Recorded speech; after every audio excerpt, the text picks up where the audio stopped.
बिस्मिल्लाहिर्रहमानिर्रहीम। Welcome back dear students.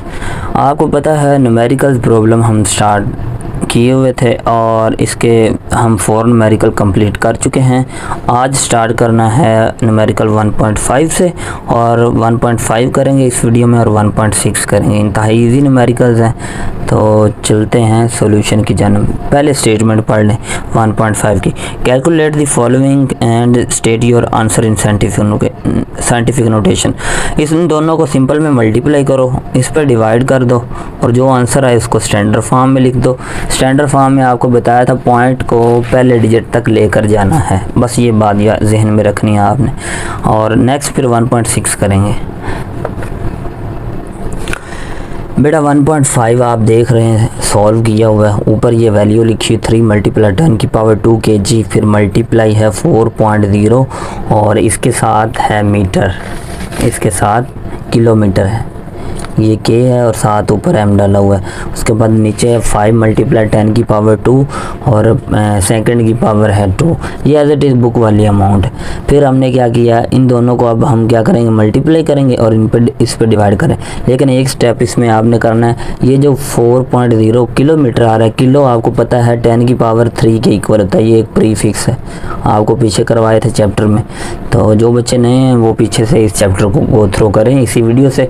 Video का जो चैनल का नेम है हमज़ा लर्निंग जोन, तो इस पे आप कंप्लीट ये चैप्टर के नोट्स और इसे अच्छे से समझ सकते हैं इस चैनल पे। तो 10 की पावर देखिए, ये किलो की जगह 10⁻³ आ गई, बाकी सारा एज इट इज़ लिख दिया। ओके हो गया। आप क्या करेंगे, इनको मल्टीप्लाई करेंगे। ले जी, ये 3 आ गया हमारे पास और उसके बाद 4.0 आ गया, क्योंकि नंबर को नंबर से मल्टीप्लाई करना है।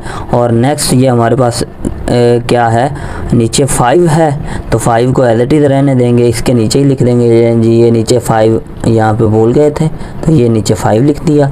और अब देखें, ये 10⁻² आ गई, ये 10⁻³ आ गई और इसके साथ क्या 10⁻², लेकिन ऊपर जाकर क्या बन जाएगी माइनस। तो यहाँ पे ये प्लस और ये माइनस क्या हो जाएंगे, ख़त्म। लेकिन हम क्या करेंगे, रूल लगाएंगे, बेसिस सेम पावर क्या होती हैं, ऐड। अब करते हैं यूनिट को डील। kg आ रहा ऊपर, kg आ गया, मीटर आ रहा है, मीटर एज इट इज़ लिख दिया। और s की पावर क्या है 2, प्लस में जब ऊपर जाएगा तो s की पावर क्या हो जाएगी, -2 हो जाएगी।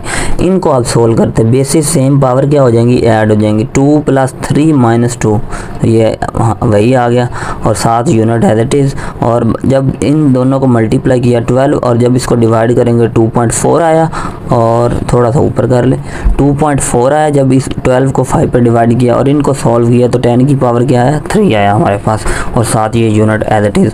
तो यही हमारा आंसर है और साइंटिफिक नोटेशन में ऑलरेडी हमें कन्वर्ट किया हुआ मिल गया है, तो इसे मज़ीद सॉल्व करने की ज़रूरत नहीं, क्योंकि स्टैंडर्ड फॉर्म में पॉइंट हमेशा पहले डिजिट तक रखना होता है। जी, ये था हमारा 1.5। आई होप आपको अच्छे से समझ आ चुकी होगी इसके अबाउट। और अब बढ़ते हैं 1.6 की जानिब। 1.6 भी बिल्कुल इजी, आप यहाँ से बुक से ही कर सकते हैं, लेकिन मैं आपको वहाँ से ही करवाऊँगा एग्ज़ाम में कैसे इसको अटेम्प्ट करना है। ये जो क्वेश्चन है शॉर्ट क्वेश्चन और MCQs के हवाले से इम्पोर्टेंट है। तो इसमें है क्या, state the number of significant figure in the following. तो अगर आप ये मेरी सिग्निफिकेंट फिगर्स वाली वीडियो आपने नहीं देखी तो काइंडली वो पहले विज़िट करें। तो आपने यूट्यूब पे जैसे ये लिखना है significant figure by Hamza learning zone, तो आपको वहाँ पर 4 रूल्स होते हैं। तो वो 4 रूल्स अंडरस्टैंड करने के बाद आपको पता चल जाएगा कि सिग्निफिकेंट फिगर एक डिजिट एक वैल्यू में कितने होते हैं। ठीक है, तो यहाँ पे हमने ए में ऑप्शन एक वैल्यू दी, बी में दी, सी में और डी में। तो इसमें नंबर ऑफ़ सिग्निफिकेंट आंसर ये आपके पास मौजूद है, लेकिन हम कंसेप्ट के साथ इसको समझेंगे। बढ़ते हैं क्वेश्चन की सोल्यूशन की जानिब।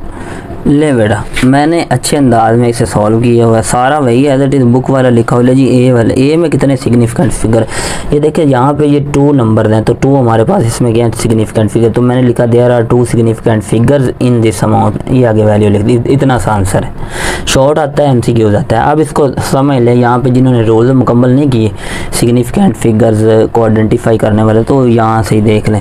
अगर एक रूल इस पर है कि अगर राइट साइड पे जो भी ज़ीरो होंगे ना, लेफ़्ट साइड पे वो सिग्निफिकेंट नहीं है, उसके अलावा जितने भी ज़ीरो अगर इस तरफ आ जाते हैं या डिजिट आ जाते हैं वो सिग्निफिकेंट। एक बात है इसमें, लेफ़्ट वाले ज़ीरो इसमें सिग्निफिकेंट नहीं है। ओके, तो यहाँ पे हमें 2 डिजिट ही मिले तो 2 डिजिट हो गया सिग्निफिकेंट फिगर। बी वाला रूल देखें, रूल भी अप्लाई करेंगे साथ आपको बताइए। इसमें भी 1 2 3 4, इसमें हमारे पास 4 सिग्निफिकेंट फिगर्स हैं।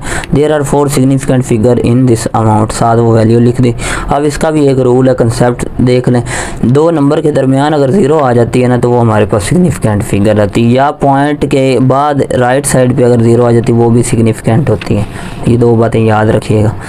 नेक्स्ट ये हमारे पास फिर वही बात कह दी कि राइट पॉइंट के बाद नंबर आए राइट साइड पे या ज़ीरो आए तो वो क्या होता है सिग्निफिकेंट। तो इसमें ये तीनों नंबर ही हमारे पास क्या होंगे सिग्निफिकेंट होंगे। 3 4 0, there are 3 significant figure in 3.40 metre. आगे नेक्स्ट एक रूल ये भी है कि अगर कोई हमें वैल्यू स्टैंडर्ड फॉर्म में मिल जाती है, 10 की पावर में मिल जाती है, तो स्टैंडर्ड फॉर्म में 10 की पावर के साथ जितने भी नंबर चाहे ज़ीरो हों चाहे नंबर हो वो मल्टीप्लाई हो रहे हो ना, वो सारे सिग्निफिकेंट फिगर होते हैं। यहाँ पे इसमें हमारे पास सिग्निफिकेंट फिगर कितने 1 2 3 4, तो यहाँ पे देयर आर 4 लिखा हमने, there are 4 significant figure in this value, आगे वो वैल्यू लिखती। यहाँ पे आपका न्यूमेरिकल 1.6 भी कंप्लीट हुआ। वीडियो अगर आपको अच्छी लगी हो और न्यूमेरिकल समझ में आ रहे हैं तो इस वीडियो को लाइक करें, चैनल को सब्सक्राइब करना ना भूलिएगा।